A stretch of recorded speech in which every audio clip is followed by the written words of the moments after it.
I know how it sounds. I know I sound crazy. I'm not crazy. I'm not. About 2 years ago, I was at a bar with my friends. I don't tend to go out and drink. I don't like clubs or raves or big events with loud music. I like people and socializing, but generally in a more relaxed environment like a house party or something. However, I was convinced to go out by one of my close friends, Andrew. He was cheated on by his girlfriend about a week prior, and he lived by the philosophy of, to get over someone, you must get under someone new. I never understood that mentality, but since he was there for my last breakup, I thought I'd better be there for his. I spent most of the night sipping on cheap whiskey I overpaid for in the back, watching my friend talk to this girl, as he's been trying to impress with his dance moves that seem to imitate the dance of a bird looking for a mate. Strangely enough, it seemed to be working. I wasn't really looking to find a girl myself. After my last relationship ended, I kinda swore off dating. Not really because it ended poorly. We were still friends vaguely. Just too much to deal with emotionally at this point in my life. I felt like I needed to be by myself, just for a little while longer, to figure out who I am and what I truly want. That was until that night, when what I truly wanted accidentally bumped into me, spilling her drink all over me. I looked up and I saw her. She was panicking and apologizing about spilling her gin and tonic all over me, but I was just trying to catch my breath after she stole it with her eyes. I mean, this girl was gorgeous. Not supermodel status or anything, but just something about her. She felt like the girl next door you'd have a crush on in elementary school. You know, when you first started to discover that girls don't have cooties. And if they did, it was worth getting. I remember this night vividly, like it happened yesterday. It was all so surreal. After the general apologies that were shared, her for making my white button up with the rose designs all over it soaked, and me for, well, I don't know what I apologized for. I just felt like I should say sorry for breathing the same air as her. She finally asked me for my name. Desmond. Hey Desmond, my name's Mary. We proceeded to talk all night. She was wonderful. She was a psychology major on her final year of her bachelor course, planning on getting her PhD and minoring in philosophy. She loved hiking, dogs, smoking weed, kids' cartoons. Her favourite thing to do, she said, was taking walks at night. She said it was just the perfect time to do so. Everyone's asleep, so it feels like the world is yours, and just yours. She was funny in a witty pun way. We talked so long. My friend's dance moves finally got the girl he's been talking to all night. He came up to tell me he was leaving, and he's giving me a ride home if I wanted to, but I told him no thanks. I'll just take a walk home. I'm enjoying my time. Mary and I went on a walk that night until the sun came up. I swear I was already in love. We shared phone numbers and set up a coffee date in a couple of days. Months went by and everything was going perfectly. Since I worked the weekends and she went to school weekdays, the only time we could hang out was at nights. We watched movies at the theatre, went on walks, cooked dinner at my place. We never went over to her apartment. She said she lived in one of those 4 bedrooms, 4 random people places where everyone shares a common room and a kitchen, but pays for their individual room as rent. At nights, they would throw parties that were filled with drunk college kids, or they would be up late in the common room, studying with each other. So it was always my place we'd go to. She always had issues with her roommates, so I wasn't ever going to push to go over there. 'Cause frankly, based on her stories, I wouldn't like them much either. After about a year of dating, she randomly knocked on my door. She was supposed to be studying for her midterms with her roommates, so I wasn't expecting her, but I gladly let her in. She was crying something fierce. I quickly sat her down, asked her what happened while making her favourite caramel tea we get at the local tea shop. She explained to me that her and her roommates got into a massive fight and she had to get out of there. She talked about how she hated living with them, but she couldn't afford to move out. I, without skipping a beat, asked her to move in with me. My lease was ending, and I was already looking at this 2-bedroom apartment outside of town. It wasn't too far away from her college and my work. We talked about it all night until she finally agreed with me that she would. Her biggest fear was that she didn't have much money to help with the lease, which wasn't an issue to me, seeing as I was planning on moving there with or without her. After she moved in, the first 3 months were amazing. Everything went smoothly. She was happy. I was happy. We were learning to live with each other and grow with each other. I knew I was going to marry her. That was until things started getting weird. In the last 9 months, looking back in hindsight, there were dozens of instances that just felt off or out of place. For example, she has met my parents, which my mum loved her, but I never met hers. When I asked about it, she started to tear up and explained to me that they died when she was in middle school. She was on a field trip in school, and when she got back to her parents, they weren't there to pick her up. After waiting a while, she said a cop came up to her. The cop told her that her parents died in a car wreck.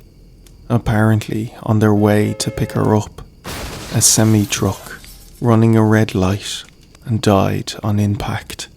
She lived with her grandma until she was 17, and sadly, her grandma got cancer and passed away right before her 18th birthday.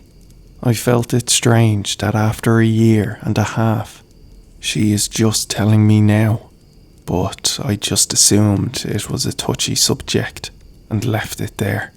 Another strange thing I noticed is she didn't really have friends, nor was interested in making them. I never heard any stories about them other than a classmate saying something funny or dumb in class. I tried to set up a double date with Andrew and Christy, the girl he met at the bar, but she usually had an excuse of being too tired for school or not the right time. It always felt like the only person she hung out with was me. In the last 2 months, she started to become distant. It wouldn't be anything major. She just talked less, focused less on conversation. She didn't want to go on walks that much. She stayed late at school to study. She missed dinners more frequently, and most of the time, I wouldn't see her until I woke up in the morning, and she was in bed next to me. I was planning on talking to her about this haze she was in, but I was praying that it was something harmless. like her finals just eating up her time, or stress of graduating afterwards and seeking employment. Our relationship was pretty solid, so I don't think it was her cheating on me or breaking up with me. However, I started to get more worried the later she came in, or how much she was sleeping during the day. She slowly stopped eating more and more, other than some fruits and snacks. I was worried she was getting sick, so I begged her to see a doctor to get her checked up. After a couple of weeks of her saying she was fine, but clearly she wasn't, she gave in and told me to make an appointment. That appointment was set for last week, August 1st. It was set for 9:30 a.m, which doesn't seem early, but for two night owls, it was a rough wake up. I got up to the alarm and went to roll over to wake her up. She wasn't there. I figured she just didn't sleep well and woke up early, so I got up to get dressed. I headed into the living room. No sign of her. I started to call out her name, to be met only with silence of an empty apartment. I walked outside to see if she was there, or took out the car or something, but our car was still there. I started to freak a little. I went to call her, but when I went to my phone, her name wasn't in my contacts. It confused me, because how could I accidentally delete a contact?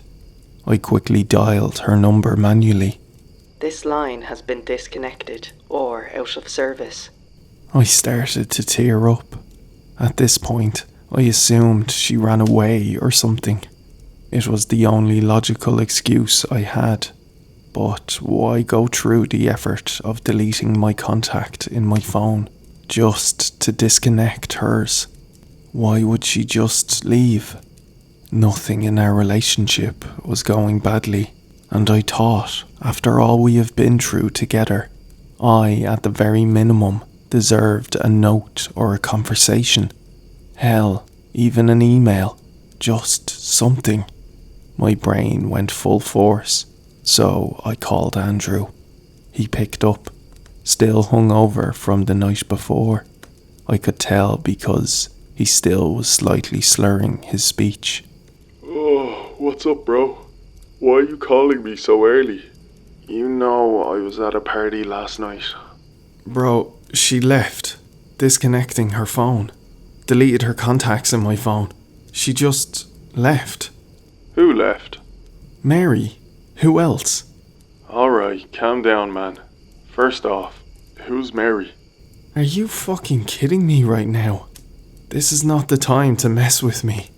Deadass, dude. I don't know who Mary is. I'm not messing with you. My heart sank on that sentence. I was so confused. My mind racing a million miles a second, and none of it was making sense. What do you mean you don't know who Mary is?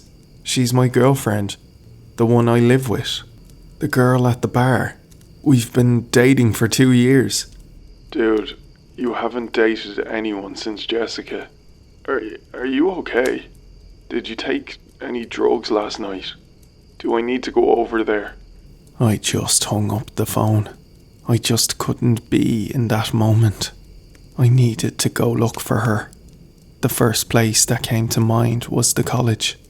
I sped over there as fast as I could and ran into the lobby of the main building. Hello, can I help you with anything? Yeah, I said in the calmest demeanour I could muster. I'm looking for my girlfriend. I was seeing if she had any classes today or something. What class would she had been in, and what's her name? Mary Fulbright, and I think the earliest class would be psychology with Professor Jackson. She started to clack on her keyboard for what felt like an eternity. Well, psychology class won't start until noon, and Professor Jackson won't be here until 10. but I don't see any Mary Fulbrights on the attendance register. What do you mean? She's on her master's right now. She's been going to this college for 5 years. How could she not be on the registration? I don't know, sir, but I don't see her here. You can ask Professor Jackson when he arrives if you want to go to his room. It's room 312 in Building C. I sprinted out of there and found the building and the room. I sat there trying to slow my shaking hand. I could barely breathe. A mixture of fear and confusion was raging through my body to the point where it was the only thing I could notice. I barely caught Professor Jackson as he walked by me. I rushed to him. "Hey, I'm sorry to bother you. The receptionist by the desk, she told me you would be here soon. I was asking about my girlfriend, wondering if you would know anything. She takes your first class, Mary Fulbright." "Who?" he responds, caught off guard and confused. "Mary, she is getting her master's. You've been her teacher for 2 years." I'm sorry, I don't know a Mary. Do you have a picture of her? I grabbed my phone and opened gallery. I started looking through the images and all of her pictures were gone. Any selfie she sent that I screenshotted just wasn't there. Then I noticed something strange.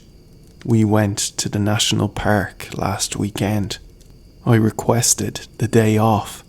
We had a stranger take a picture of us in front of a statue at the hub. I have that picture, but she wasn't in it. I was just standing there, smiling by myself. I almost dropped my phone. At this point, I was breaking. I looked up at the professor and apologized and excused myself before I was about to fall apart. I sprinted outside, my breath out of control. Nothing felt real. I scrolled through my entire phone and nothing. Any pictures we were in together, it was just me. Some I was even doing a weird hand placement, like I was relaxing my arm on an invisible person. Nothing of just her.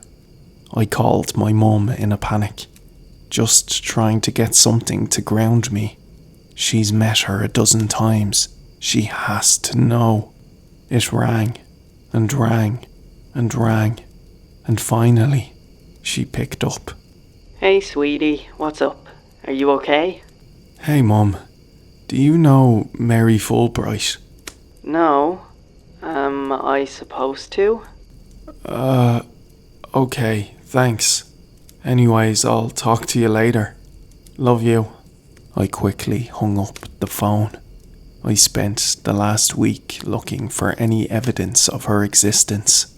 It felt like my mind was fractured and nothing was real.